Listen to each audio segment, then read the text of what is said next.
একাত্তর কোনো মতাদর্শিক যুদ্ধ ছিল না, এটা দ্বিজাতি তত্ত্বের একটা রিজেকশন না, এটা ইসলামের কোনো রিজেকশন না, মুজিববাদের আদর্শ উদ্বুদ্ধ হয়ে মানুষ যুদ্ধ করছে, ব্যাপারটা এটা না। এটা একটা ওয়ার অফ সেলফ প্রিজার্ভেশন, এটা একটা আত্মরক্ষার জন্য war. Pakistan army full option ছিল এটা বন্ধ রাখার, তারা ক্র্যাকডাউন না করতো, তারা ক্ষমতা হস্তান্তর করতো, নানা অপশন তাদের হাতে ছিল, বা এর আগেও অপশন ছিল। যদি আপনি বলেন যে না পরবর্তীতে গিয়ে কিছু হইতোই, স্টিল তাদের আগে অপশন ছিল, 60s সময় অপশন ছিল, 50s সময় অপশন ছিল, তারা এগুলো চেষ্টা করে নাই। ওই যে মাহমুদুর রহমান সাহেব যেটা বলতেছেন, তাজ হাসমি যেটা বলতেছেন, যে তাদের ওই গুডউইলটাও ছিল না যে আমি এটা সলভ করার চেষ্টা করি।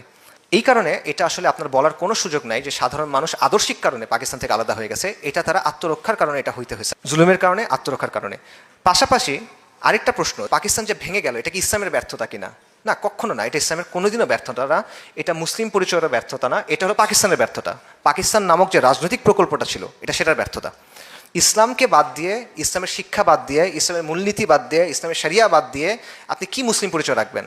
পাকিস্তান এই কাজটা করার চেষ্টা করছে এবং তার ফলে এটা টিকে নাই। ইসলামের শিক্ষা কি? কুরাইশদের এলিট মুসাব ইবনে উমাইর রাদিয়াল্লাহু আনহু আর বিলাল ইবনে রাবা, হাবশি একজন গোলাম যিনি মুক্ত হয়েছেন, একসাথে ভাই। সালমান আল ফারেসি, সুহাইব আর রুমি একসাথে ভাই। আউস এবং খাজরাজ মারামারি করতেছিল, গলায় তলোয়ার ধরে রাখা অবস্থা, তারা ভাই হয়ে গেছে। আনসার এবং মুহাজির তারা ভাই হয়ে গেছে। ইসলামে শত শত হাজার বছর ধরে বিভিন্ন জাতিগোষ্ঠীর মানুষ একসাথে থাকছে। ইসলাম তো এখানে কখনো ফেল করে নাই। এটা পাকিস্তান প্রকল্পের ফেলিয়ার, এটা ইসলামের ফেলিয়ার না। ইসলাম নানা জাতিগোষ্ঠী, নানা ভাষাভাষী মানুষকে এক করছে, সমৃদ্ধি এবং বিস্তৃতি নিয়ে আসছে, এবং এটা কোনো তাত্ত্বিক কথা না, এটা বাস্তব প্রমাণসহ কথা। ইতিহাস খুলে দেখেন, অনেক প্রমাণ আপনারা এখানে পাবেন। একাত্তরের ঘটনার পেছনে অনেকগুলো ফ্যাক্টর ছিল। একটা ফ্যাক্টর হলো পাক এলিট বা পাক আর্মি, রাজনীতিবিদ, ভূ রাজনৈতিক ব্যাপার ছিল। রাশিয়া এবং ইন্ডিয়া চাচ্ছিল এটা ভেঙে ফেলতে। পশ্চিম পাকিস্তানের এস্টাবলিশমেন্ট যেটা, তাদের এই অবজ্ঞা, তাচ্ছিল্য, এই ব্যাপারগুলো ছিল।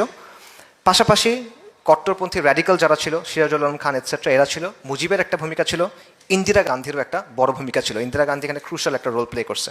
বর্তমানে বাস্তবতা কি? যেই পাকিস্তান আর্মি সেই দিন বাংলাদেশিদের হত্যা করছিল বা বাঙালি মুসলিমদের হত্যা করছিল, সেটা এখনও পাকিস্তানের মুসলিমদের হত্যা করতেছে ওয়াজিরিস্তানে, খাইবার পাখতুনখোয়াতে। আর যারা ওই দিন বলছিল যে আমরা ভারতের বন্ধু হয়ে তোমাদের জান মাল সম্পদ সম্মান সুরক্ষা করব, এতদিন আমরা দেখছি তারা কি করছে আমাদের সাথে। আমাদেরকে আয়না ঘরে ঢুকেছে, আমাদেরকে গুম করছে, খুন করছে, চোখ উঠায় ফেলছে, মারতে মারতে পিটায় মেরে ফেলছে। পাকিস্তানের অবস্থা কি? যে আজকে তার আপনি লা ইলাহা ইল্লাল্লাহর কথা বলে বলছেন শরিয়ত আছে, সেখানে শরিয়ত নাই, ইনসাফ আছে, আদল আছে, সেখানে নাই। ওখানে তাদের সবচেয়ে বড় বড় মিলিটারি ভিক্টরিগুলো কি? তারা কোন মানুষকে সবচেয়ে বেশি মারছে? হিসাব করে দেখেন, মুসলিমদেরকে মারছে সবচেয়ে বেশি। আর বাংলাদেশের অবস্থাটা কি? নবী সাল্লাল্লাহু আলাইহি ওয়াসাল্লামকে নিয়ে যখন প্রচণ্ড ধরনের অবমাননা হয়েছে, সেটা নিয়ে আপনি কথা বলতে গেছেন, রাষ্ট্রশক্তি দিয়ে আপনাকে ক্র্যাকডাউন করে হত্যা করা হয়েছে, মিডিয়াতে সেটা ব্ল্যাক আউট করা হয়েছে, আপনাকে তারপর অপরাধী বানানো হয়েছে যে তুমি হলো তাণ্ডবকারী। এটা হলো বাস্তবতা। পাকিস্তান এবং বাংলাদেশ আলটিমেটলি দুইটাই ফেইল করছে এই জায়গায়। এই উপমহাদেশে মানুষ চাচ্ছিল কি? লা ইলাহা ইল্লাল্লাহ। পাকিস্তান এটা দিয়ে তো হয়েছে, ইসলাম দিয়ে চাইছে। তারা আল্লাহর গোলামি চাইছিল। আমরা গোলামি পাইছি কার? একবার ইন্ডিয়ার, একবার আমেরিকার গোলামি পাইছি। আমরা লা ইলাহা ইল্লাল্লাহ পাইছি, নাকি আমরা মানুষের তন্ত্রমন্ত্র পাইলাম? এখন আমি কোনটা নিয়ে আনন্দ করব আর কোনটা নিয়ে খুশি হব আমাকে বলেন। আমি কি অর্জন করছি আর আমি কি হারাইছি বলেন। আমার কোন পথে যাওয়ার কথা ছিল, আমি কোন পথে গেলাম, এবং আমি এখন কোথায় আছি?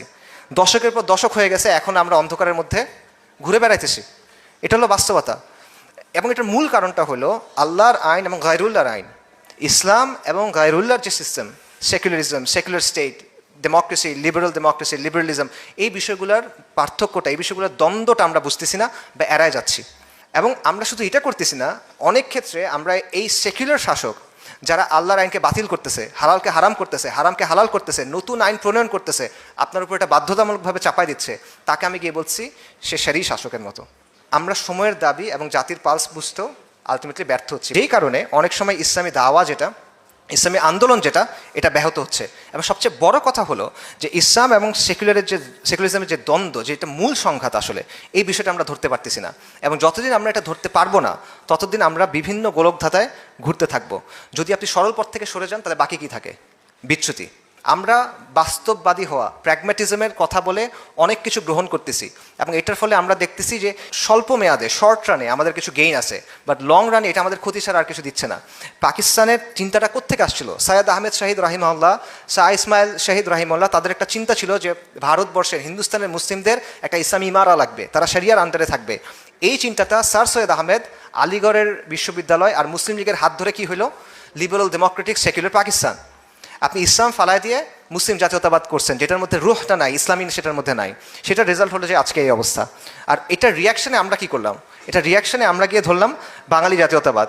যেই বাঙালি জাতীয়তাবাদ বারবার কি করে? আওয়ামী জাহিলিয়াতকে নিয়ে আসে। যে বাঙালি জাতীয়তাবাদ বারবার আমাদেরকে ভারতের করব রাজ্য বানানোর চেষ্টা করে। আমরা একবার বলছি ইসলাম, যেই জায়গায় আমাদের যাওয়ার কথা, আবার প্র্যাগমেটিজমের কথা বলতে গিয়ে আমরা বলছি না, ইসলাম না, লিবারাল ডেমোক্রেসি, সিভিল ডেমোক্রেটিক ইসলাম, ওয়েলফেয়ার স্টেট, এই ধরনের নানা কথাবার্তা আমরা বলে বেড়াচ্ছি।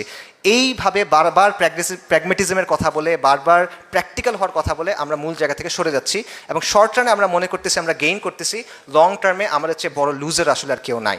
এবং এই দুষ্ট চক্র থেকে যদি আপনি বের হতে চান, তাহলে আলটিমেটলি আমাদের ইসলামের দিকে ফিরে যেতে হবে, পরিপূর্ণভাবে ইসলামের পথের দিকে ফিরে যেতে হবে, নামে না, পূর্ণাঙ্গ দিন হিসেবে ইসলামের শাশ্বত যে নীতি, ইসলামের চিরন্তন যে ব্যবস্থা, সেটাকে গ্রহণ করতে হবে। কোনো ক্ষণস্থায়ী মতবাদ না, মানুষের বাঁচানোর কোনো তন্ত্রমন্ত্র না, আমাদের যাইতে হবে ইসলামের চিরন্তন যে সিস্টেম আছে সেটার দিকে, ইসলামের শরিয়ার দিকে। এবং তাহলেই আমরা এই দুষ্ট চক্র থেকে মুক্তি পাবো, তাহলেই আমরা আমাদের কওমের অস্তিত্ব, নিরাপত্তা এবং ধারাবাহিকতা রক্ষা করতে পারবো। এটাই আমাদের পথ এবং এটাই আমাদের আহ্বান।